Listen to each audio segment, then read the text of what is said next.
만약에 다음 생에 태어나도 지금 남편과 결혼하시겠습니까? 다음 생에 태어나도 지금 아내와 결혼하시겠습니까? 이런 질문을 받으면 우리는 어떻게 해야 할까요? 이 질문은 원래 답이 정해져 있는 바로 그런 질문입니다. 그런데 가끔 정말로 용감한 사람이 아니요 라고 말하는 사람이 있습니다. 물론 그가 말하는 변명은 어쩌면 이해가 갈 수도 있습니다. 왜냐하면 내 아내가 나 때문에 너무나 고생을 했기 때문에, 내 남편이 나 때문에 너무나 고생을 했기 때문에 다음 생에는 내 남편이, 내 아내가 좋은 배우자를 만나서 행복했으면 좋겠습니다 라고 이유를 댑니다. 또 아니면은 다음 생에는 지금 아내와 지금 남편과 다른 성격의 사람과 만나서 한번 살아보고 싶습니다 라고 솔직하게 말하는 사람도 있습니다. 다음 생에 지금의 배우자와 결혼하겠습니까? 라는 이 질문에 하겠다, 안 하겠다 라는 대답이 아닌 세 번째 대답을 하는 사람도 가끔 있습니다. 그는 이렇게 말합니다. 나는 다음 생에 태어나면 결혼 안 해. 그냥 혼자 살래. 이 결혼 않고 독신으로 혼자 살겠다는 이 말이 어쩌면 현재 배우자가 마음에 안 든다. 그래서 현재 배우자와 다시 다음 생에 태어나면 결혼하지 않겠다라는 말을 돌려서 이야기한 것일 수도 있습니다. 그런데 이 말 속에는 나는 다시는 결혼 안 해 라는 이 말 속에는 어쩌면 결혼 생활이 정말로 힘들다라는 것을 알려줍니다. 지금 배우자가 아닌 누구와 결혼해도 서로 다른 사람이 만나서 함께 살아가는 것은 정말로 힘든 것이다라는 것을 말해주는 것이기도 합니다. 오늘 본문에서 제자들도 이와 같은 대답을 합니다. 먼저 마태복음 19장 10절입니다. 제자들이 이르되 만일 사람이 아내에게 이같이 할진대 장가 들지 않는 것이 좋겠나이다. 사람이 아내에게 이같이 할진대 라는 말은 원어를 그대로 번역하면 만약 남편과 아내의 관계가 이러할진대 라고 해석이 됩니다. 지금 예수님의 제자들은 당시 유대 사회에서 널리 행해졌던 결혼과 이혼에 대한 생각과 너무나 다른 예수님의 생각을 듣고 이렇게 말합니다. 우리의 생각과 다르게 남편과 아내와의 관계가 정말 이러하다면 나는 결혼하지 않겠습니다 라고 말을 합니다. 그러면 당시 제자들이 살았던 당시의 유대 사회에서 생각하는 이 이혼에 대한 생각이 무엇이었을까요? 당시 바리새인은 크게 두 파로 나누어졌습니다. 샴마이라는 파와 힐렐이라는 파가 두 개 나눠졌는데 그들은 이혼에 대해서도 서로 다른 생각을 가지고 있었습니다. 그들이 이혼에 대하여 다른 생각을 가진 이유는 신명기 24장 1절을 어떻게 해석하느냐에 따라서 그들이 이혼에 대한 생각이 달라졌습니다. 신명기 24장 1절은 사람이 아내를 맞이하여 데려온 후에 그에게 수치되는 일이 있음을 발견하고 그를 기뻐하지 아니하면 이혼 증서를 써서 그의 손에 주고 그를 자기 집으로 내보낼 것이오. 여기에서 아내를 데려왔는데 수치되는 일을 발견하면 이 수치되는 일이 무엇인지에 따라서 이 샴마이 파와 힐렐 파는 이혼에 대한 생각이 달랐습니다. 이 샴마이라는 파는 이 수치되는 일은 간음을 한 것, 음행을 한 것을 말한다 라고 말합니다. 그런데 이 힐렐 파는 이 수치되는 일을 더 높게 해석을 합니다. 아내가 빵을 굽다가 태웠다. 거짓말을 했다. 살림을 잘 못한다. 이혼 사유가 됩니다. 그리고 심지어 남편이 마음이 식어서 다른 여자를 좋아하게 됐습니다. 그러면 이혼 사유가 또 되는 것입니다. 이렇게 이 바리새인 지파 중에서 힐렐파는 이혼의 사유를 남자가 원하면 이혼할 수 있도록 넓게 생각을 했습니다. 그리고 대부분의 바리새인들, 스스로가 거룩하다라고 생각하는 바리새인들은 이 샴마이 샴마이파의 생각과 힐렐파 생각 중 어느 생각을 더 많이 따르게 되었을까요? 스스로 거룩하다라고 말하면서 그들은 이혼을 남편이 원할 때 마음대로 할 수 있게 한 이 힐렐파의 생각을 동조했습니다. 그래서 남편이 자기가 생각할 때 현재 아내가 마음에 들지 아니하면 자기가 원하는 때 단지 이혼 증서만 써서 주면서 합법적으로 이혼을 하고 자기가 마음에 드는 새로운 여인과 결혼할 수가 있었습니다. 그래서 이 이혼 증서라는 이 말은 재산 포기 각서, 재산 양도 각서, 노예 해방 증표라는 말로도 쓰였습니다. 그렇다라고 하면 당시에 유대 사회에서 아내는 남편의 소유물이었다라는 것입니다.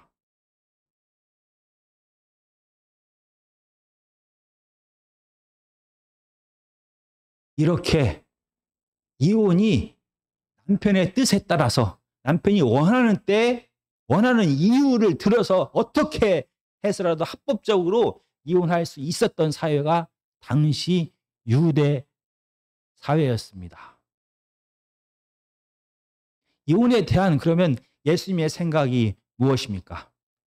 지금 이미 마태복음 5장 32절에서 예수님은 이렇게 말했습니다. 나는 너희에게 이르노니 누구든지 음행한 이유 없이 아내를 버리면 이는 그로 간음하게 하며 또 누구든지 버림받은 여자에게 장가드는 자도 간음함이니라. 그래서 예수님은 이미 마태복음 5장에서 이 샴마이파의 의견을 따른 것 같습니다. 이혼은 음행한 이유 말고 다른 이유로는 이혼을 할 수 없다라고 밝혔습니다. 그리고 바리새인들도 이런 예수님의 생각을 다 알고 있었을 것입니다. 그런데 오늘 19장에서 다시 한번 바리새인들이 예수님 앞에 나옵니다. 그러면서 합법적인 이혼의 이유가 무엇인지를 다시 한번 물어봅니다. 19장 3절입니다. 바리새인들이 예수께 나와 그를 시험하여 이르되 사람이 어떤 이유가 있으면 그 아내를 버리는 것이 옳으니까. 그런데 지금 바리새인들은 이 질문을 하는 이유가 예수님을 시험하기 위하여, 예수님에게 올무를 놓기 위하여, 예수님에게 곤란하게 하기 위하여 이런 질문을 했다라고 말합니다. 19장 1절은 이렇게 말합니다. 예수께서 이 말씀을 마치시고 갈릴리를 떠나 요단강 건너 유대 지경에 이르니, 드디어 갈릴리에서의 모든 사역을 마치시고 예루살렘에서의 마지막 사역을 하기 위하여 제자들과 함께 유대 지역으로 가셨습니다. 그리고 지금 그들이 예수님이 머무는 곳은 요단강 건너 유대 지역입니다. 요단강 건너 유대 지역은 베레아라는 지역입니다. 이 지역을 누가 다스리고 있습니까? 바로 분봉왕 헤롯 안티파스가 다스리고 있습니다. 그리고 이 지역에서 사역한 사람이 누구입니까? 침례 요한입니다. 침례 요한은 헤롯 왕이 동생의 아내를 취했다라고 하여 그를 비판했습니다. 그 결과 헤롯 왕이 침례 요한을 감옥에 가두었고 마침내 침례 요한은 목베임을 당했습니다. 지금 바리새인들은 다시 한번 이혼에 대하여 물어봄을 통하여 예수님께서도 침례 요한처럼 이 헤롯의 이혼과 재혼을 비판적으로 얘기하도록 했던 것입니다. 그래서 예수님한테 올무를 놓고 싶었던 것입니다. 이 모든 것을 알고 계셨지만 이 바리새인들의 질문에 대하여 예수님은 분명히 말합니다. 19장 4절에서 6절까지입니다. 예수께서 대답하여 이르시되 사람을 지으신 이가 본래 그들을 남자와 여자로 지으시고 말씀하시기를 그러므로 사람이 그 부모를 떠나서 아내와 합하여 그 둘이 한 몸이 될지니라 하신 것을 읽지 못하였느냐. 그런즉 이제 둘이 아니요 한 몸이니 그러므로 하나님이 짝지어 주신 것을 사람이 나누지 못할지니라 하시니. 지금 바리새인들은 합법적인 이유의 이혼의 이유가 무엇입니까? 나를 물었습니다. 그런데 이 질문에 대하여 더 근본적으로 결혼의 의미가 무엇인지를 창세기 2장 24절의 말씀을 통하여 대답하셨습니다. 결혼이라는 것은 두 남편과 아내가 합하여 한 몸이 되는 것이 바로 결혼이다라고 말했습니다. 이 창조의 원리를 통하여 이혼의 합법적인 이유가 무엇입니까? 라고 묻는 바리새인들을 향하여 결혼의 의미가 무엇인지를 다시 한번 생각하게 하셨던 것입니다. 여기서 둘이 한 몸이 된다, 합하여 한 몸이 된다라 할 때 이 합하여라는 말은 두 가지의 뜻을 가지고 있습니다. 실질적으로 결합하여 뗄래야 뗄 수 없는 관계가 됐다. 뗄래야 뗄 수 없다. 마치 사람의 뼈와 살이 붙어서 뗄래야 뗄 수 없는 실질적으로 하나가 된 상태를 합하여라고 말합니다. 그리고 또 다른 뜻은 마음이 하나가 되다. 어떤 사람이 어떤 사람에게 사랑과 충성을 통하여 완전히 결합된 상태, 완전히 연합된 상태를 합하여라고 말합니다. 그런데 이 결혼이라는 것은, 부부 관계라는 것은 이 두 가지를 다 의미합니다. 실질적으로 남편과 아내는 같은 공간에서 함께 살면서 떨어져 있지 않습니다. 그래서 그의 육체가 하나가 됩니다. 그리고 몸만 하나가 되는 것이 아니라 서로가 서로에 대하여 사랑과 충성을 통하여 몸이 연합한 것처럼 마음도 하나가 되는 것입니다. 그래서 하나님의 뜻은 이렇게 남편과 아내가 서로 다른 개체이지만 둘이 온전히 하나가 되는 것이 하나님의 뜻입니다. 그러므로 하나님께서 이렇게 하나가 되게 하셨기 때문에 아무도 이 하나가 된 부부를 나눌 수가 없다라고 단호하게 말씀하십니다. 그러자 바리새인들의 손을 번쩍 듭니다. 그러면서 7절에서 이렇게 말합니다. 여짜오되 그러면 어찌하여 모세는 이혼 증서를 주어서 버리라 명하였나이까? 하나님이 하나가 되게 한 걸 아무도 나눌 수 없다라고 예수님께서 말씀하시자 반론을 제기합니다. 그런데 왜 모세는 이혼 증서를 주어서 이혼해도 된다라고 말합니까? 라고. 그러자 다시 한번 8절에서 모세가 이렇게 이혼 증서를 주게 된 배경에 대하여 설명합니다. 8절입니다. 예수께서 이르시되 모세가 너희 마음의 완악함 때문에 아내 버림을 허락하지 아니하였거니와 본래는 그렇지 아니하니라. 여기서 완악함이라는 이 말은 마음이 굳어진 상태, 마음이 돌같이 굳어진 상태를 완악함이라고 합니다. 이 완악함이라는 것은 할례 받지 못한 상태를 완악함이라고 말합니다. 이 완악함이라는 말은 불순종하는 고집스러운 상태를 완악함이라고 말합니다. 바로 힘을 가지고 있는 남자들이 자기의 완악함 때문에 자기의 이익을 위하여, 자기의 필요를 위하여 자기가 원하는 때, 자기가 원하는 이유로 아내가 아무런 잘못을 하지 않았음에도 불구하고 아내를 버리는 일이 발생했습니다. 당시 배경에서 아내가 버림을 받게 되면 이 아내는 사회적으로 경제적으로 할 수 있는 게 아무것도 없습니다. 그래서 이 버림받은 불쌍한 아내를 여인을 불쌍하게 생각해서 모세는 다시 여인들이 사회적으로 경제적으로 살 수 있도록 최소한 이혼 증서라도 줘라 라고 말합니다. 이혼 증서를 가지고 있으면 이 여인은 다시 결혼할 수 있는 기회를 얻게 되는 것입니다. 다시 이 이스라엘 공동체 안에서 공동체의 일원으로 살아갈 수가 있게 되는 것입니다. 모세가 이혼 증서를 주라라고 말한 것은 이혼을 합법적으로 허락하는 것이 아니라 남자들이 가지고 있는 이 불순종, 남자들이 가지고 있는 이 굳어진 마음 때문에 불쌍하게 버려지는 여인들을 구원하기 위한 긍휼의 마음이었습니다. 그런데 이 모세의 긍휼의 마음을 잊고 바리새인들은 오히려 모든 이혼을 합법적으로 다 만들어 버렸습니다.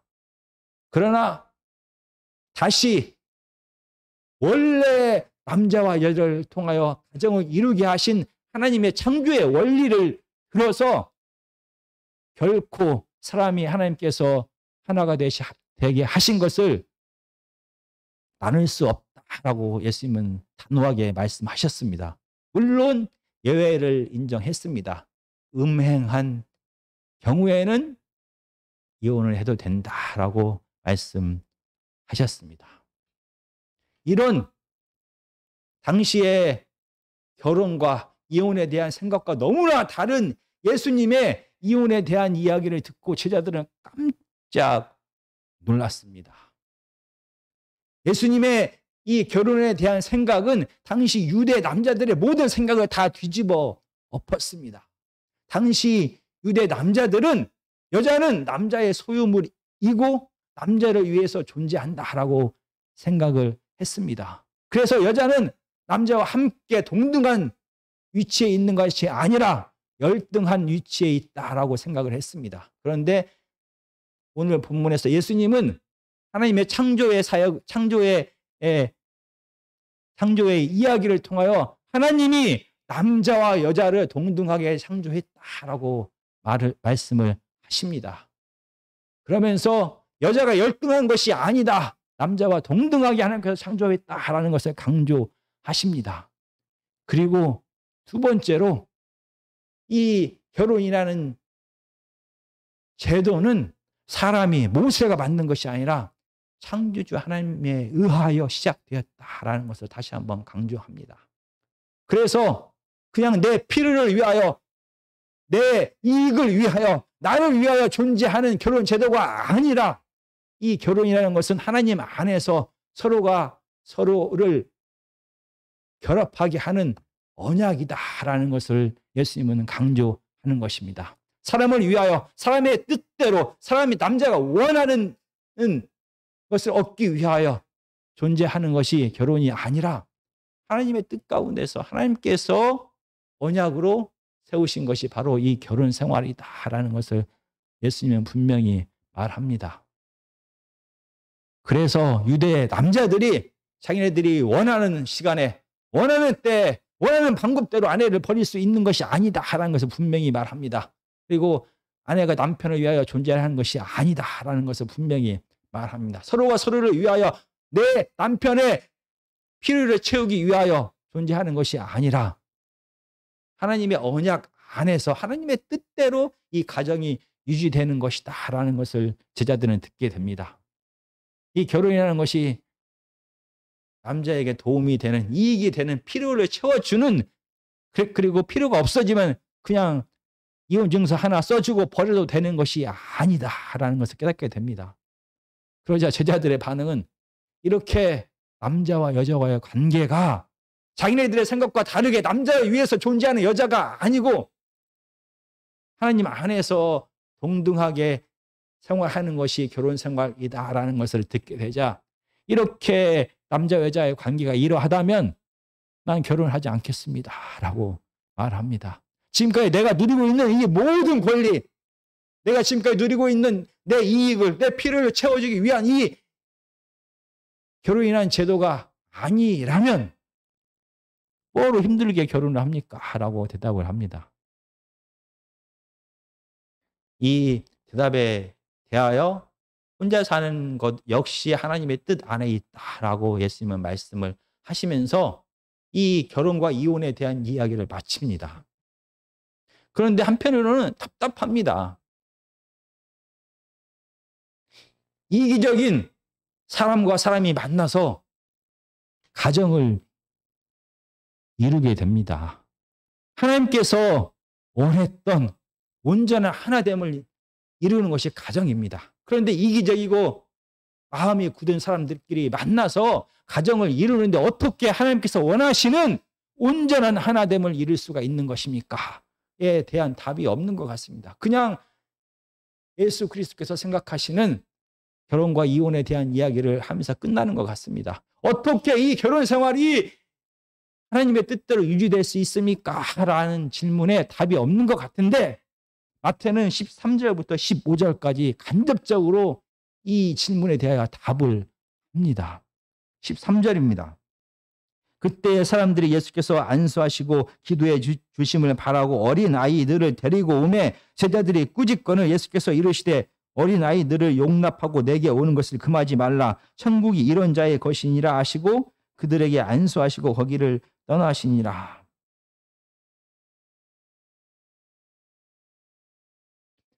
마태복음 18장은 믿음의 공동체가 어떻게 살아가야 되는지에 대하여 이야기를 해왔습니다.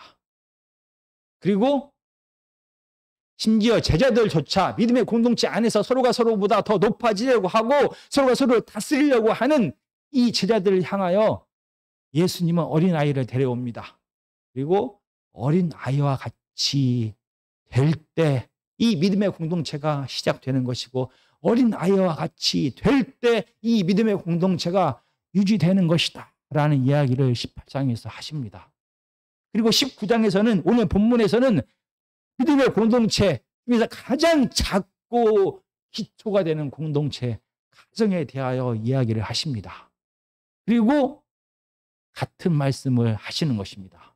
이 믿음의 공동체 바로 가정이 천국이 되기 위해서는 하나님의 온전한 다스림을 받기 위해서는 어린아이와 같은 마음을 가질 때 이 가정이 이 결혼이 하나님께서 생각하시는 온전한 하나됨 그를 통하여 생명과 기쁨이 가득한 공동체가 될 것이다 라고 말합니다. 어린아이와 같은 마음은 어떤 마음입니까? 어른은 자기의 힘과 지혜로 이 땅을 살아갈 수 있다라고 생각을 합니다. 그리고 자기의 이익과 필요를 위하여 자기가 가지고 있는 모든 힘과 능력을 다 사용합니다. 그래서 자기의 이익을 극대화시키기를 원하고 자기의 필요를 채우기를 원합니다. 반면에 어린아이, 마태복음에서 말하는 어린아이는 다릅니다. 어린아이는 스스로의 힘과 능력이 없다라고 하는 사람입니다. 그래서 내 힘과 내 지혜와 내 능력으로 아무것도 할 수 없다라고 생각합니다. 그래서 절대 의존적인 상태가 바로 어린아이와 같은 마음입니다. 그래서 내가 내 힘과 능력으로 아무것도 할 수 없기 때문에 온전히 순종하는 마음을 갖게 됩니다. 이런 가난한 마음을 가진 상태가 어린아이와 같은 마음의 상태입니다. 반면에 어린아이와 같지 않은 상태, 스스로 높아지려고 하고 스스로 다스리려고 하는 이 마음의 상태가 어른의 상태입니다. 그리고 이런 교만한 상태, 마음이 굳어진 상태, 불순종하는 상태가 아담과 하와가 타락하면서 가졌던 그 마음의 상태인 것입니다. 아담과 하와는 스스로가 왕되기를 원했습니다. 스스로가 더 높아지기를 원했습니다. 그래서 하나님을 배반하게 됩니다. 하나님과의 관계가 깨어졌습니다. 그런데 하나님과의 관계만 깨어진 것이 아니라 아담과 하와 두 사람과의 관계도 역시 깨어지게 되었습니다. 하나님을 향해서조차 자기가 왕되려고 했던 이 높아지려는 마음, 이 다스리려는 마음이 아담과 하와 서로를 향하게 되었던 것입니다. 그래서 창세기 3장 16절은 바로 아담과 하와에게 하나님께서 경고를 하시는 것입니다. 하나님을 배반했던 그 마음이 너희들 서로를 향하여 계속될 것이다 라는 것을 경고하십니다. 3장 16절입니다. 창세기. 뒷부분에 보면 너는 남편을 원하고 남편은 너를 다스릴 것이니라 하시고, 여기서 너는 남편을 원하고 남편은 너를 다스릴 것이다 라는 말이 무슨 말인지 참 이해하기가 어렵습니다. 이 말은 당시 히브리의 대꾸법으로 한 단어씩이 빠진 것입니다. 너는 남편을 다스리기를 원하고 남편은 너를 다스리기를 원할 것이다 라는 뜻입니다. 이 다스리다 라는 말은 지배권을 쟁취하다, 통치권을 차지하다라는 그런 뜻을 갖고 있습니다. 하나님과의 관계에서 자기가 피조물임을 잊고 하나님을 밀어내고 스스로가 왕되려고 했던 아담과 하와입니다. 그래서 모든 것을 내가 원하는 때에 원하는 것을 얻기 위하여 내 힘과 능력을 사용하고 싶었던 것이 아담과 하와입니다. 이렇게 굳어진 마음이 하나님과의 관계에서 뿐만이 아니라 이 아담과 하와 가장 친밀해야 될 이 두 사람과의 관계 속에서도 나타난다는 것입니다. 이미 나타났습니다. 처음에 하와를 아담에게 데려갔을 때 범죄하기 전에, 하나님을 배반하기 전에 아담은 사랑으로 온전히 그를 영접합니다. 내 살 중에 살이요 뼈 중에 뼈다라고 말하면서 온전히 하나됨을 고백합니다. 그런데 범죄한 이후에 아담은 어떻게 합니까? 이 하와 때문에 내가 범죄한 나이다 라고 말합니다. 자기의 이익을 위하여 하와를 버립니다. 그리고 이러한 관계, 서로가 서로를 이기려고 하고 다스리려고 하고 서로가 서로의 주인이 되어서 자기가 원하는 것을 하려고 하고 상대방은 그 원하는 것을 얻기 위한 수단으로 사용하려고 하는 이 굳어진 마음, 불순종의 마음이 계속될 것이다 라고 경고합니다. 여기서 다스리다, 너는 남편을 다스리기를 원하고 남편은 너를 다스릴 것이다 라는 이 다스리라는 동사의 시제가 미완료 시제입니다. 앞으로 계속 진행되는 상태일 것이다 라고 말합니다. 두 사람이 함께 하는 한 서로가 서로를 지배하려고 하고 서로가 서로의 왕이 되려고 하고 서로가 상대방을 다스려서 그를 내 종으로 삼고 싶어서 내가 원하는 모든 것을 그를 통하여 얻고 싶어하는 이 마음이 이 결혼 생활을 동안은 계속될 것이다 라고 말합니다. 이런 지배욕, 내가 왕이 되려고 하는 마음, 그래서 모든 것을 내가 원하는 대로 하려는 마음, 상대방에게 절대 양보하지 않고 내 뜻대로 하려고 하는 이 고집스러운 마음이 결혼 생활을 시작하지 못하게 합니다. 만약 그 마음을 알았다라면 결혼을 하지 않았을 것입니다. 그리고 이 지배하려는 마음, 높아지려는 마음, 그래서 내가 왕 되려는 이 마음이 결혼 생활을 유지하지 못하게 하는 것입니다. 그래서 오늘 마태복음 19장에서 이 결혼에 대하여 원리를 말씀하시고 다시 한번 마지막에 어린아이와 같은 자가 되라라고 말씀하시는 것입니다. 어린아이와 같이 되어서 나의 약함을 인정하고 나의 부족함을 인정하고 내 생각이 틀릴 수 있다는 것을 인정하고 나의 이익만을 위하여 나의 피를 위해서만 살아가는 것이 아니라 서로가 서로의 약함을 인정하며 사랑하며 용서하며 충성하며 온전히 하나 되면서 살아갈 수가 있는 방법이 어린아이와 같은 가난한 마음을 갖는 것이다 라고 말합니다. 그런데 사람은 이런 마음을 갖기가 너무나 힘듭니다. 매 순간순간에 자기에게 손해가 조금이라도 될 것 같으면은 사람은 그 사람을 내가 원하는 대로 다 하고 싶어 합니다. 그래서 내가 원하는 것을 내가 원하는 때에 원하는 대로 하고 싶어 합니다. 가정에서조차 내가 왕되기를 원합니다. 사람의 이 죄성은 결국 가정을 깨트려 버립니다. 굳은 마음으로 이혼으로 이끕니다. 설령 이혼하지 않았다 하더라도 온전한 하나됨 없이 그냥 살아가도록 만드는 것입니다. 우리의 힘과 능력으로 어린아이와 같은 이 가난한 마음, 순종하는 마음, 의지하는 마음을 가질 수가 없습니다. 그래서 이사야 36장 26절은 이렇게 말합니다. 이사야가 아니라 에스겔 36장 26절은 이렇게 말합니다. 또 새 영을 너희 속에 두고 새 마음을 너희에게 주되 너희 육신에서 굳은 마음을 제거하고 부드러운 마음을 줄 것이며, 하나님의 영이 임하면 우리 속에 있는 이 굳은 마음, 이 교만한 마음, 왕따르는 마음을 제하시고 우리 마음속에 어린아이와 같은 순종하는 마음, 부드러운 마음, 이해하는 마음, 용서하는 마음, 낮아지는 마음을 주실 것이다 라고 예수님은 말씀 주실 것이다 라고 에스겔을 통하여 하나님은 약속하셨습니다. 성령이 우리 안에 매일 거하시며 우리를 다듬어 가실 때, 충만히 거하실 때 우리는 이렇게 어른의 마음, 교만한 마음이 아닌 어린아이와 같은 마음으로 서로가 서로를 이해하고 용서하고 사랑하고 온전히 순종하면서 하나님께서 원하시는 온전한 하나됨을 이룰 수가 있는 것입니다. 바리새인들은 이혼의 이유를 말하고 있지만 오늘 본문에서 예수님은 하나됨의 원리를 말씀하고 계십니다. 하나님께서 만드신, 하나님께서 이루신 이 하나됨을 사람이 결코 나눌 수 없다라고 강조하시며 말씀을 마칩니다. 그런데 우리가 실생활에서는 모세의 마음도 우리는 한 번쯤 이해를 해야만 하는 것입니다.